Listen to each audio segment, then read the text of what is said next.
Episode 5, The Purple Archer. January 21st, 2025. Japan, Tokyo, Katsumi's bedroom. Sitting on her bed, Katsumi stares down at the nerve gear helmet resting in her twitching hands. It's strange. I'm not really afraid to use the nerve gear again, despite what happened to me. I'm more afraid of what'll happen if I never put it on again. Carefully, Katsumi secures the nerve gear helmet on her head. She lies back on her bed and stares up at the ceiling. Apparently, players' strength in Alfheim Online comes partly from their real-life strength. Katsumi holds up her trembling hand and looks at it. We'll see about that. Link, start! A spiral of colors floods Katsumi's vision. After selecting a language and calibrating her senses, Katsumi appears in a technical-looking space. Welcome to Alfheim Online. Please enter your gender and the name you wish to be identified as. Katsumi chooses female and starts typing in her name, but stops when it reads cat. Her fingers hover over the keys as a flash of Ryu's grinning face shines in her mind. Inhaling, she finishes typing her name and hits continue. There are 9 races of fairies to choose from. Please select which race you would like to play as. 9 different character avatars appear before Katsumi. She arrows through the colorful fairy options and stops on a purple avatar with bat-looking fairy wings. Purple is my favorite color. Why not? This one will do. You have selected Imp. Your character's appearance will be decided at random. Do you wish to continue? Here goes. You will now be teleported to your hometown in Imp territory. Good luck, player. January 21st, 2025. Alfheim, Imp territory. Blinking awake, Katsumi slowly stands and looks around. She has appeared on top of a large cliff at the edge of a dark forest. The wide cliff overlooks a mountainous city below. Katsumi looks down at her hands, which remain steady. So far, so good. Swiping her hand, Katsumi pulls up her main menu. Once she locates the logout button, Katsumi releases a quiet sigh of relief. She continues searching through her storage and gasps when she realizes it's full. What is all of this? Are these my skills and items from SAO? Kirito did say the SAO data was most likely transferred to AOL's servers. At least I won't be starting from scratch. Looking down, Katsumi admires her dark purple wavy hair and her imp armor. Touching her head, Katsumi smiles when she feels 2 long elf ears. She's... stalks was what I was going to say. Stalks. She stalks. She walks to the edge of the cliff and looks down at the shadowed city. That must be an imp town. Maybe I can get a weapon there. At that moment, Ryu's voice echoes through Katsumi's head. Don't worry, Kat. We'll find you a bow eventually. Katsumi tightens her hands into fists. I will find you, Ryu. I promise. Just then, sparkling purple fairy wings, which resemble bat wings, sprout on Katsumi's back. These must be the infamous fairy wings. I suppose the fastest way to the city would be to fly, except I have no idea how it works. Peering over the edge of the cliff, Katsumi breathes deeply. I can't live in fear anymore. Without another thought, Katsumi leaps off the cliff and into the air. With her long, wavy hair whirling behind her, Katsumi starts falling rapidly. Exhaling and narrowing her eyes, Katsumi's wings suddenly energize as she takes off, soaring through the air. With the wind racing through her purple hair, Katsumi beams as she darts across the sky. After some time, Katsumi comes upon the city and descends inside the city walls. Now, how do I land? Katsumi's wings suddenly disappear, and she drops to the ground, landing harshly on her back. Slowly, she gets up and stretches her back. Well, I guess I can't expect the first run to be perfect. Walking through the crowded streets, Katsumi takes special notice of any blacksmith stands. All around Katsumi are countless imp avatars talking and walking with one another. She feels a twinge in her heart when she sees a group of 5 imps laughing together. Eventually, Katsumi passes by a stand with an elegant black and purple bow and a matching quiver of arrows on display. It's perfect! Katsumi rushes over to the stand and turns to the merchant behind the counter. Excuse me, how much is the bow and quiver of arrows? More than you can afford, girl. Defiantly, Katsumi pulls up her money submenu and shows the merchant a substantial offer. Will this be enough? What? How did a newbie like you get so much money? Does that mean it's enough? It must be a glitch. No way a noob like you has that much dough already. Besides, you ain't got what it takes to handle a weapon of this caliber. Is that so? In a flash, Katsumi draws one of her hidden knives from SAO and flings it into the wooden stand behind the merchant, cutting a few strands of his hair from his head. I happen to think my skills would work quite nicely with a weapon of such high caliber. Why, you little... Care for further demonstration of my caliber? No. That won't be necessary. The money will do just fine. Wonderful. Great doing business with you. Katsumi pulls up her money submenu and pays the merchant, who continues to scowl at her. Once the transaction is complete, the merchant grabs the bow and quiver and hands it to Katsumi. As soon as she touches the items, a notification pops up on her menu, letting her know items have been added to her inventory. Before the merchant has a chance to say anything more to her, Katsumi turns and dashes down the street. Slowing down, Katsumi straps the quiver on her back and clutches the bow in her hands. With this bow, I will save Ryu. January 21st, 2025. Alfheim, Neutral Territory, Ancient Forest. Flying high above the ancient forest, Katsumi slows to a stop in the air when she hears yells coming from below. Katsumi draws her bow and darts down into the forest. Once in the trees, Katsumi comes upon the middle of a battle. 5 gnome players surround a black-haired girl, Sylph, and a silver-haired boy, Leprechaun. Narrowing her gaze, Katsumi realizes that the Sylph and Leprechaun are Saki and Akio. Right then. Pulling the drawstring back, Katsumi aims for the middle gnome player, who is about to attack Akio. Just as the gnome raises his sword for an attack, Katsumi releases her arrow, sending it surging into his arm. This causes the gnome to drop his sword, and the remaining gnomes to turn towards Katsumi. 5 against 2. Seems a bit unfair. Of course, let's see how 1 against 5 does. Let's get her! Zipping through the air, Katsumi rapidly fires an array of arrows at the gnome players. Before they know it, 2 of them vanish instantly as their HP drops to 0. No way! She's so fast! It's not just speed. I have high attack as well. Katsumi raises her bow and shoots the gnome through the heart, which causes his health to drop and his avatar to dissolve. The remaining 2 gnomes look at one another before hastily flying away.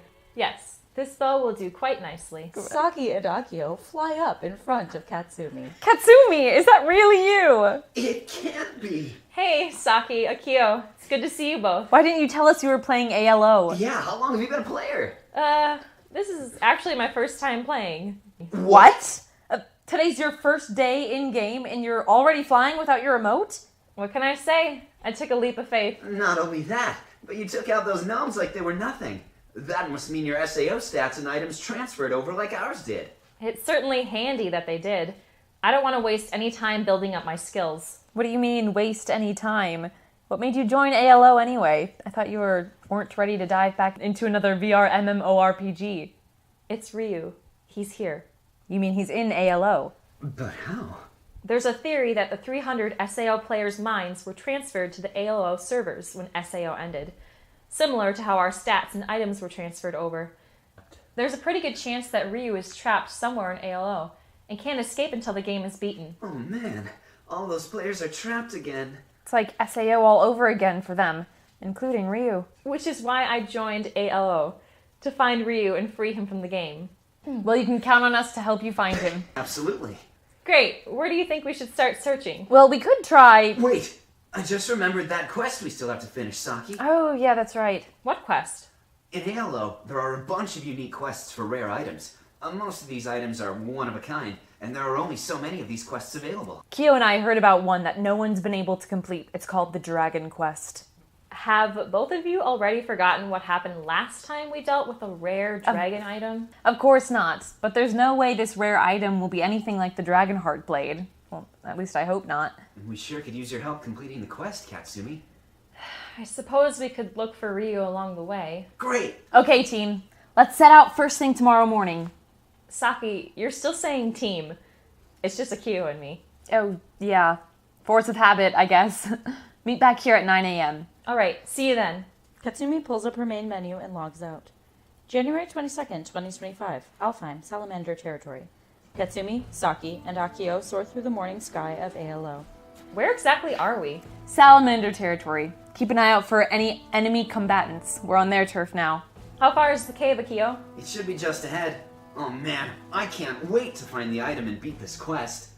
How come no one's been able to clear this quest so far? Rumor has it that anyone who enters the cave never comes back out. You mean they're killed?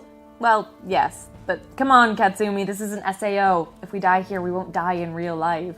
I suppose. I'm just not a fan of suicide missions. Some guild is bound to clear this quest eventually. Why can't it be ours? You still believe in our guild? After everything that's happened? Yes, I do. That's what being a leader means. To have faith in the guild. Radiant Valor isn't over yet. You know, Saki, you've always been an amazing leader. An amazing leader wouldn't have let her guild fall apart and her friends drift away. Saki, it wasn't your fault.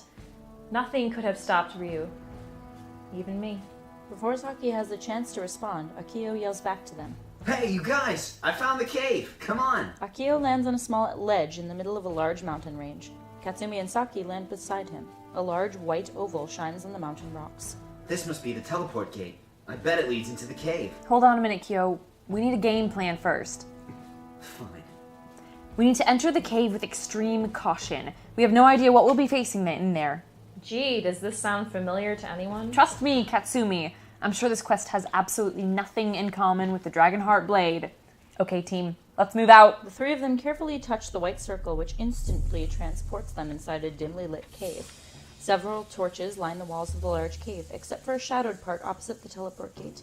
In the center of the room is an elaborate pedestal, with nothing in or on it. Cautiously, the three of them move towards the pedestal, which looks as if a sword should be placed in it. Where's the item? Maybe somebody already beat the quest. No, they couldn't have. If someone had already beaten the quest, then it would have disappeared from our menus. But where's the item then? This is a one-room cave, and the only thing in here is this pedestal and... What's wrong, Kyo? I think I found the item. Akio points to a large creature crouching in the shadows across from them. With a menacing growl, the creature stands and moves into the light. Katsumi, Saki, and Akio gasp at the sight of the towering dragon before them. A name, Bladed Dragon, flashes above the beast with 7 long HP bars underneath it. The dark red dragon digs its dark brown claws into the ground and flares its enormous wings out. Embedded in the creature's back is a long, shining sword. With dark brown horns and spikes lining its back, the dragon glares down at the 3 players with radiating golden eyes. Oh gosh, what do we do? I just don't know. What do we do? Calm down, Saki. We can do this. Just brace for battle. Okay, be careful, team. Just as Katsumi places an arrow on her bow, the dragon releases a burst of flame from its mouth. Evading the fire, Saki lunges at Akio, and the 2 of them go crashing to the ground. Katsumi manages to roll out of the way and quickly counterattacks by firing her arrow at the dragon's shoulder.